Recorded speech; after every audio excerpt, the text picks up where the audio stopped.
This video is sponsored by Tabletop Stronghold. The Yellow Space Marine boys of Warhammer 40k, the Imperial Fists, are one of the most important Space Marines in all of Warhammer 40k because they created the best Space Marines in 40k, the Black Templars.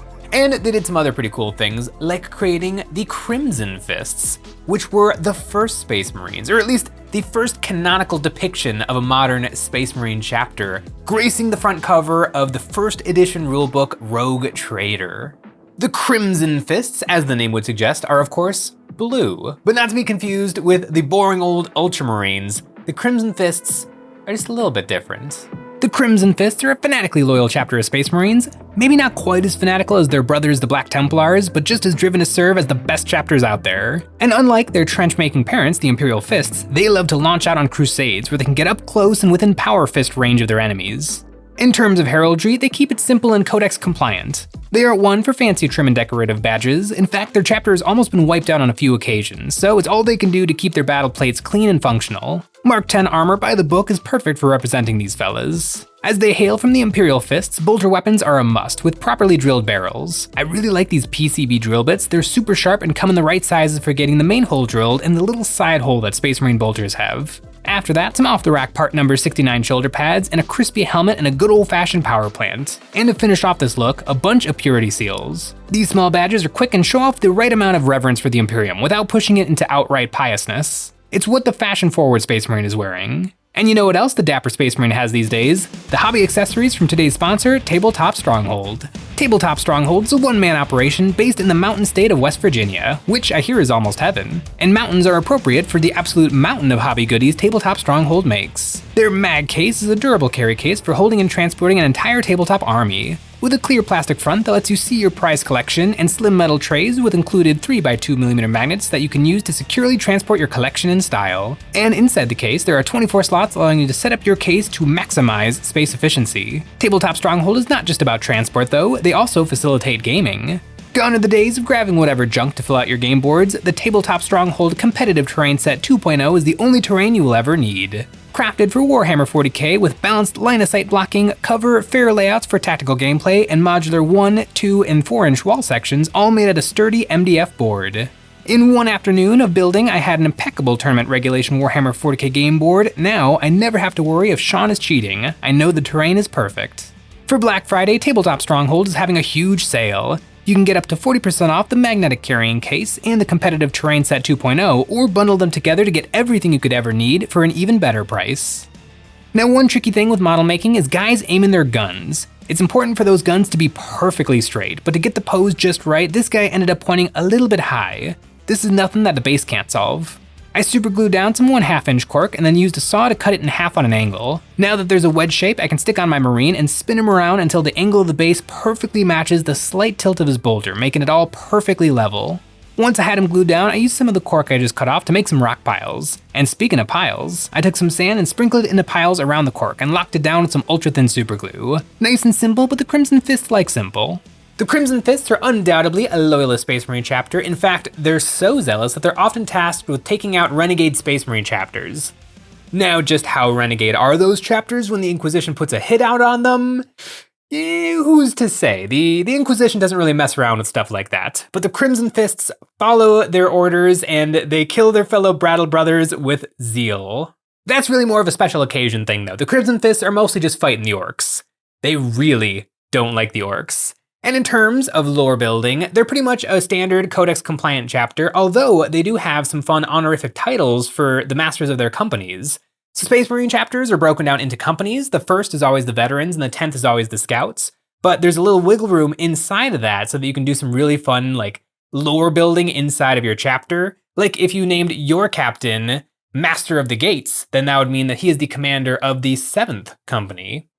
I don't know what company I'm gonna make this guy yet, but we'll see what decals I have.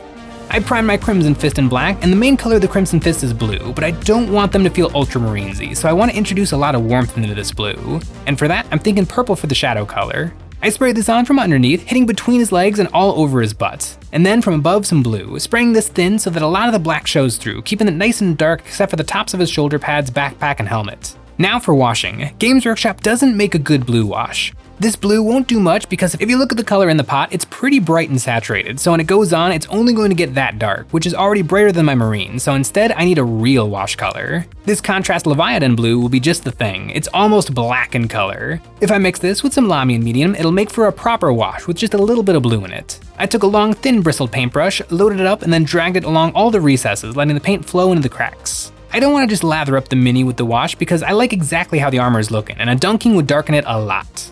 After the wash, I did an edge highlight, first in a blue that's just a little bit brighter than my original airbrush color, and a second edge highlight on about half of the edges with a light blue.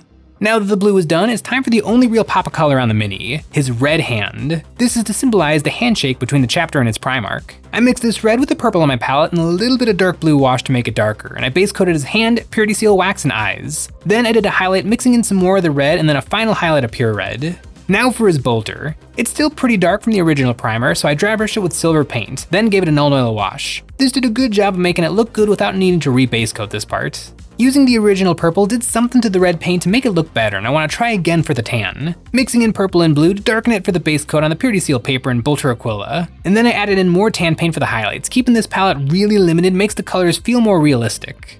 Now in terms of playing Crimson Fists in the tabletop, there is a detachment that is for Imperial Fists. It's called Anvilus Siege Force. It's not a particularly captivating detachment. The ability for it is not that great. It's if something holds still, it gets +1 to its shooting. That's fine. That's actually kind of a powerful ability, but it's 40k. You have to be moving all the time. That's how you actually win the game. So usually you can't have large portions of your Space Marine army just holding still.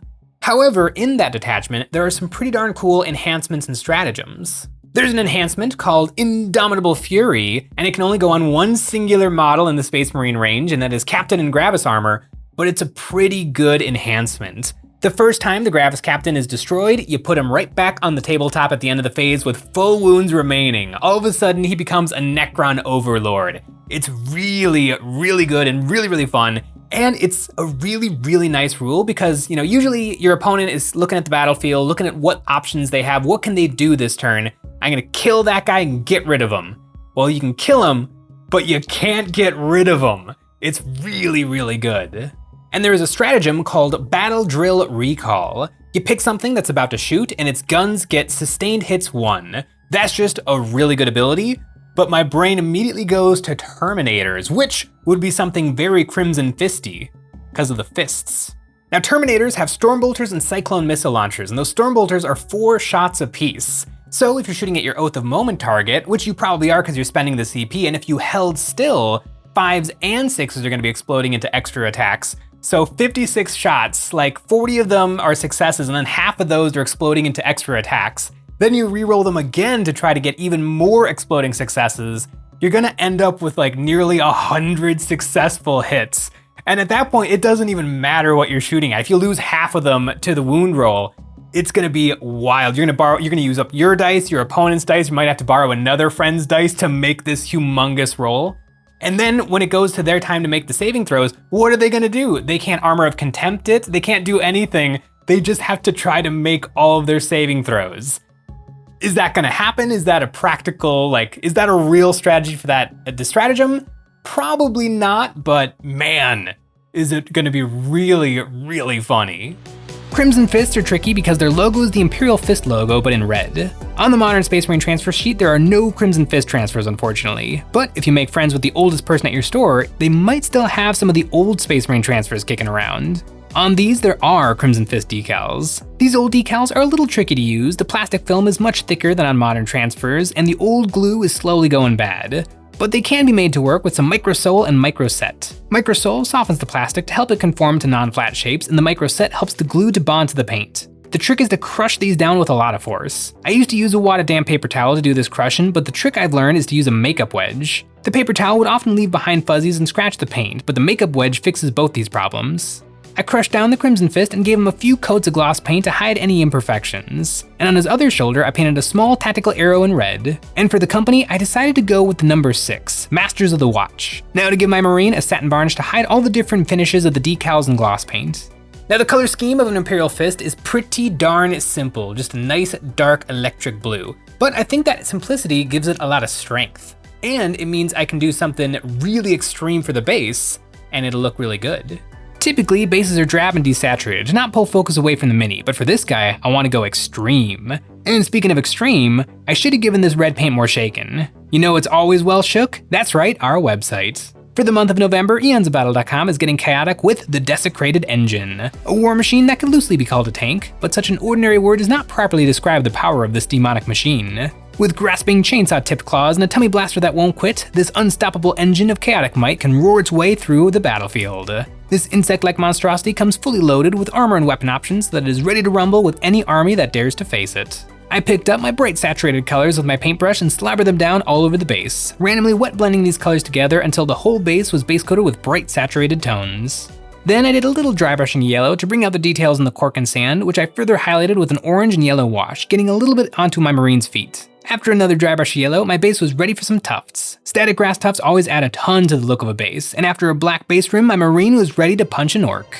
I have a soft spot in my heart for the Crimson Fists. They are the brothers to my Black Templars, and I think they do blue cooler than the Ultramarines. And this guy has been very good practice because this is not the last Crimson Fist I need to paint. I have this. This is the Warhammer 40k 25th anniversary mini. I don't remember how or when I got this, but the previous owner of it got it wet, so the box is destroyed, but inside is a very cool miniature that I'm gonna have to find some time to paint one of these days. The Crimson Fists are a really fun piece of Warhammer 40k history, and if you guys have any ideas of other Space Marine chapters you would like to see me do, please leave them in the comments below. I'm actually kind of running out of Space Marine chapters, and I'm thinking maybe one of these days I'll start working on the Chaos side of 40k.